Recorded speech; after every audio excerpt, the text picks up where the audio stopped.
Okay, welcome to another episode of Business Talk, a podcast presented by Business West and sponsored by Greenfield Cooperative Bank. I'm George O'Brien, filling in for Joe Bednar. We have a terrific show for you today. We have with us Jim Krupienski. He is a partner with Meyers Brothers Kalicka in Holyoke, but more importantly, you are the Alumni Achievement Award winner for 2026, as was recently announced at our 40 under 40 Gala. Congratulations, Jim. Thank you very much. I appreciate it. As most of you know, as all of you who know Jim know, and most of you know anyway, this is very well deserved for all the work that you've done over the years, not just at Myers Brothers, but in the community as well. And for those in our audience who may not know, the Alumni Achievement Award was something we created back in 2015, kind of like an expansion of our 40 under 40 program to recognize that individual who has most embellished their resume over the years, both in terms of their work professionally and in terms of the work that they do in the community. So again, congratulations. We're going to tell your story a little bit here, and I'm going to ask you to kind of talk a little bit about your work. And then we want to get into the reasons why you're sitting across from me today, a week after our event last week. Kind of talk about what you've done professionally, also what you've done within the community. That night at your acceptance award, if you will, you talked a lot about paying it forward, and I know what you meant by that, and pretty soon our audience will as well. I think that was a great concept and a great way to put how you're doing what you're doing over there. But give us a quick Jim Krupienski story for those who don't know it, and most of us do. All right. Well, thank you very much again. I appreciate Business West and Healthcare News and all the judges and everybody that supported me. Again, I guess for those that don't know, as George said, I'm a partner with Meyers Brothers Kalicka, and I have been there. It's been over 20 years now that I've been in this area. My whole life, I've lived and worked out of Western Massachusetts. Started with one of the big four firms initially out of school, but ended up and landed back up in Western Mass. And since that time, I've had a chance to start off, came up here as a senior associate, and in 20 years have worked hard, paid my dues, as they say in the public accounting world, and, had a chance to, grow into the individual that I am today. No one sits there in middle school and high school and says, I think I want to be an accountant. There's usually a story there. There's maybe some family influence, some mentor, some teacher who said, gee, you're pretty good at adding things up. How did you happen to get into accounting? Yeah, so that's actually a funny story.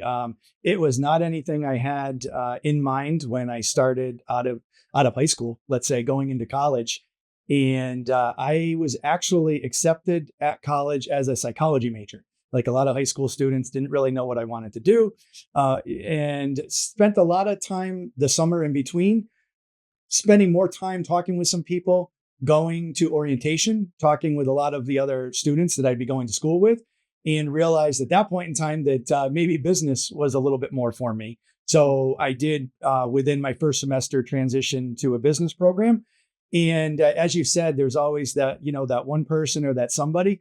And that's what it was. It was one of my freshman year professors at Stonehill College where I went that we had to take, all business students had to take Financial Accounting 101 just to get started. And that professor, he had a great way of delivering what he was presenting. Ended up spending a lot of time with him. He actually became my academic advisor through my career at the school, and he taught accounting. And that was sort of what got me to say, you know what, business is great, but accounting is the backbone of all of it. With an accounting degree and the right, coaching and experience, you really open up the doors to anything in the business world. So I said, let's give that a try. So I started with there, and I was one of the lucky few, based on when I graduated college, that knowing I was going to be going on to public accounting, and that was something I was interested in. It was my junior year of college, I believe, that they changed all of the rules and regulations in terms of what was needed Right. for getting your CPA license. That fifth year. The fifth year. So I went into school thinking I was only getting a 4-year degree. And in my third year, realized that that was changing and had to pivot very quickly. Luckily, my college, because it was new, implemented a master's program and made it fairly seamless with being able to transition. And so rather than doing part-time and switching schools, I ended up just saying, you know what, I'm going to do a fifth year, got an apartment about 20 minutes off campus, got some part-time jobs. One actually being working for a tax attorney in Boston who was an alumni of my college. And again, you talk about mentors and things of that nature. That is somebody that actually I still stay in touch with. And he actually just helped my family and I with all of our estate planning and things of that nature. So, you build those relationships and, you carry a lot of those people and lessons with you throughout. So fast forward a little. You joined Meyers Brothers Kalicka. You were working mostly on the healthcare side with the firm, writing columns for Business West and a sister publication, the Healthcare News. You were writing those columns for years and got on the partner track and became a partner. Was it 20? Ooh, it was about 8 or 9 years ago now. 8 or 9 years ago. Yep. Now at Meyers Brothers, the partners kind of split things up a little bit. I believe you've got 4 or 5 partners there. Yep. There are 6 partners total. Partners. Yep. Okay. Yep. And what are your areas of focus there as a partner? Yeah, so we've got a couple of different ways we look at our areas of focus. One is client related, and then the other is operational related. So from a client standpoint, we all have our strengths and weaknesses. Some of my partners, one is absolutely gifted in taxation and consulting and strategy. Others that really focus primarily on audit and accounting.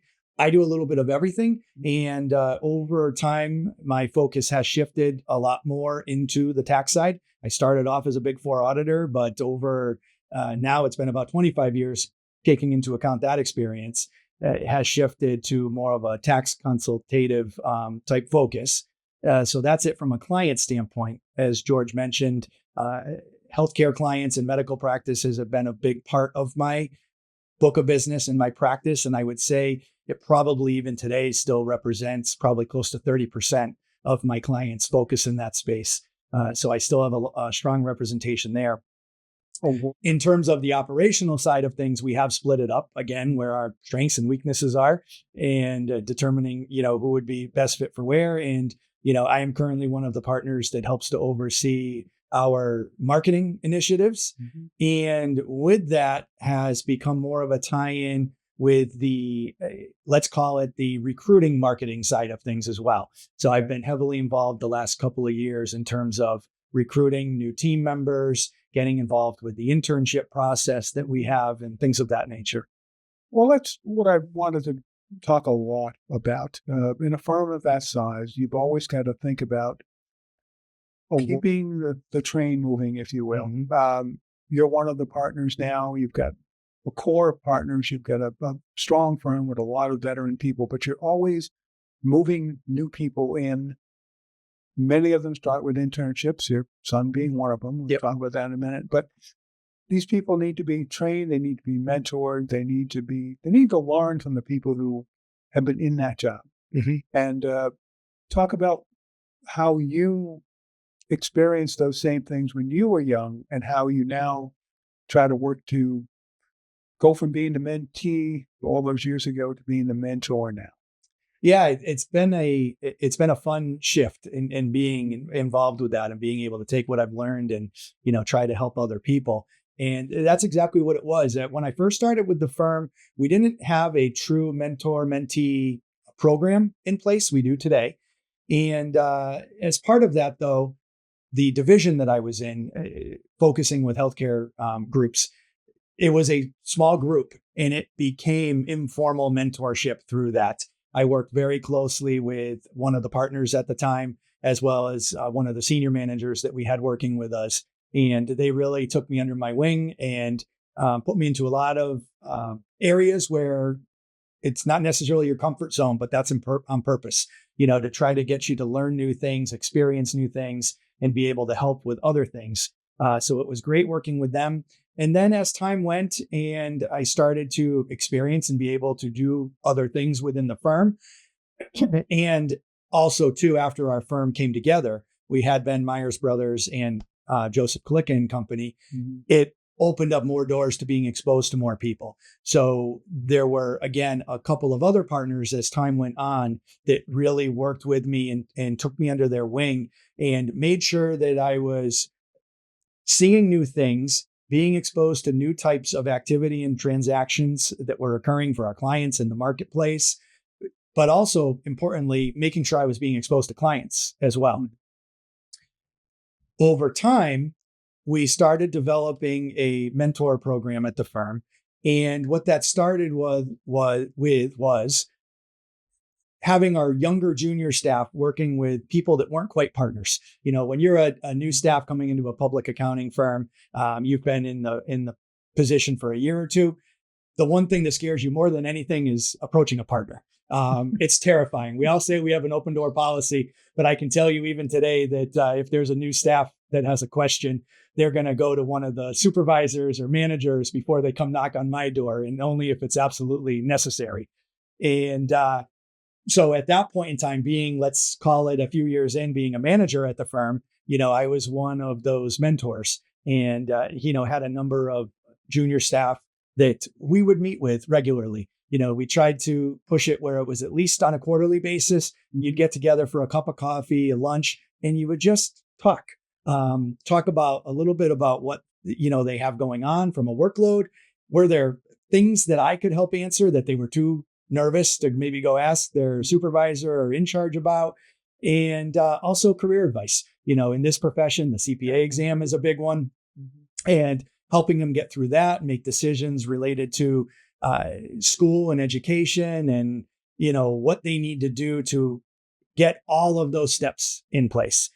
And even over time, that has sort of changed. Now in my role as a partner, when they're setting up those types of relationships, I'm not necessarily the one-on-one contact with those people. But the way that our firm has it is there are 3 or 4 partners that, as part of our formal process, we do meet at least twice a year with every single member of our firm. So they're meeting with their assigned mentor on a regular basis, but twice a year, we sit down more formally, and being a partner as well, we'll talk about those bigger goals. We try to really make sure that we're pushing people in terms of what are they doing with those career aspirations? Are they working on the right types of clients and the clients that they want to work on? Are we assigning them the right things? Are we helping and giving them all the tools needed to get their CPA and education, things of that nature? Are we helping them become mentors? Very often we'll have a new supervisor or a new senior associate that will say, I don't have any mentees assigned to me. Can you help with that? And those are things we look at. And actually, we're planning to implement a program this summer where we actually look at all of the relationships across the firm to sort of look and make sure that everybody is with the right person that helps them best with their career. Okay. All right. You're listening to Business Talk, a podcast presented by Business West and sponsored by Greenfield Cooperative Bank. I'm George O'Brien, filling in for Joe Bednar. We're talking with Jim Krupienski. He is a partner with Meyers Brothers Kalicka, and as I mentioned earlier, more importantly, the 2026 Alumni Achievement Award winner. We've been talking about your work at the firm, how you've gone from mentee to mentor, and the interesting transition there. And we want to talk a little bit about your work giving back in the community. But first, I want to ask about Krupienski's Corner. This is kind of taken on some legendary status at MBK. This is a kind of continuation of a tradition started by one of your other partners to kind of help lighten the atmosphere, if you will, and help the firm through those days before April 15th and kind of give them a chance to relax a little bit and unwind. Yes. Yeah. Tell us about it. Absolutely. So going back again, as I said earlier, I started with one of the big firms down in Hartford. And at that time, it wasn't uncommon to all of the interns or the new hires and get together on a Friday during a busy time, just to unwind a little bit. It can be very busy weeks. When I came to Meyers Brothers Kalicka, there was a partner who was periodically, working and trying to help do the same thing. When you're in an office building in Holyoke, it's not as easy to just walk out the building and, find a place to do that a block or two away, from where we are. And because of that, we wanted to make sure people were still getting that social aspect and that unwinding opportunity that others have in other situations. So this was created, as George said. It was, one of my former partners, Bob Perry, who had started it. Great individual, one of those mentors that I talked about earlier that I did learn a lot from over the years. And as he moved on and retired, we didn't want to let the tradition go away. So based on where I was physically located, it became Krupienski's Corner because I sat over in a little corner of our office building. George is familiar with it. Mm-hmm. And what it is on Friday afternoons, we give everybody the opportunity to come together, socialize, and, maybe have some snacks and, possibly cold beverage, and just to unwind a little bit from the week. When you're, working those kind of hours, it gives you a chance to decompress a little bit, but also connect with your peers on a different level other than, can you help me with this question on this tax return? It becomes a lot more about, hey, how is your son or daughter doing? And, their, sports that they're going through, and, heard they're doing well and getting ready for graduation. It gives you a chance to get to know people on a little different level. Okay.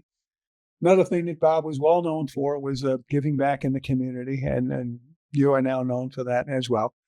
You do a lot within the community, especially your hometown of Westfield. You do a lot there, but you also help to create, let's call it, a culture of giving back at Meyers Brothers. You didn't invent it. Obviously, it was there before, but you've helped grow it and expand it and get more people involved over the years. The day after 40 Under 40, you guys were out building beds. We'll talk about that program a little bit. A Bed for Every Child, I believe the program is called. Talk about giving back and talk about how you create a culture of giving back within a company, not like Meyers Brothers, but at any company. Yeah, I guess what's interesting about that is it's not something that we've had to work really hard at. It's something that it really is desired by our employees. When we do put on these different programs, and I'll talk a little bit about it, but getting people to participate is never anything that we struggle with. And if anything, it's more trying to decide which ones we're going to do, because what we end up doing is on an annual basis, we'll look and try to plan out a program for the year in terms of what charities we want to help in a varying ways, whether it's just a financial drive. We'll do, everybody can pay a few dollars out of their paycheck on payday every couple of weeks, to varying drives, coat drives, toy drives, food drives, the Build-A-Bed event that was just done. We actually have one of our employees whose family lives in the Ukraine. And when all that started a few years ago, her church was putting on a drive to send supplies. And her just mentioning it, within 2 days, we had 2 tables full, I believe, of items and goods, that people wanted to help with. So I think that's really the best thing about it, is it's something that the people want to do within the firm. Personally, I've always looked at it that you live in this community, you work in this community. Why would we not want to try to make the community better for everybody? It helps in a lot of different ways to strengthen it, for us. Makes it a place that I want to continue to live, makes it a place that as my kids can, grow up and find their place. I want it to be a place that they feel strong about. Western Mass is great. And, I'd love to try to keep it that way. And by giving back the varying ways that I've been able to over the years, it has been incredible with my differing board roles that I've had. Okay. Well, like I say, you got a really strong track record, and I hope that gets passed down to the young people that you're working with now, and they keep that train on the track and keep it going. Yeah, I Myers feel Brothers has an outstanding reputation for giving back, and it's because of the individuals that work there. Yeah. It's not a company thing; it's the people at that the work company there. to keep it going. Well, anyway, that's all the time we have. Thank you for coming in. Congratulations one more time. I saw you in the lobby before the show began, and you talked about being Susan Lucci. I'm glad to say that you are not Susan Lucci. You won the award.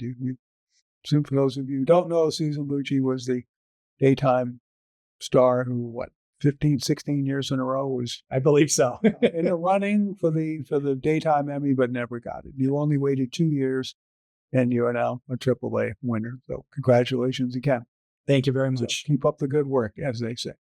All right. Well, thank you for listening to Business Talk. This is a podcast presented by Business West and sponsored by Greenfield Cooperative Bank. I'm George O'Brien, filling in for Joe Bednar. We'll see you next time.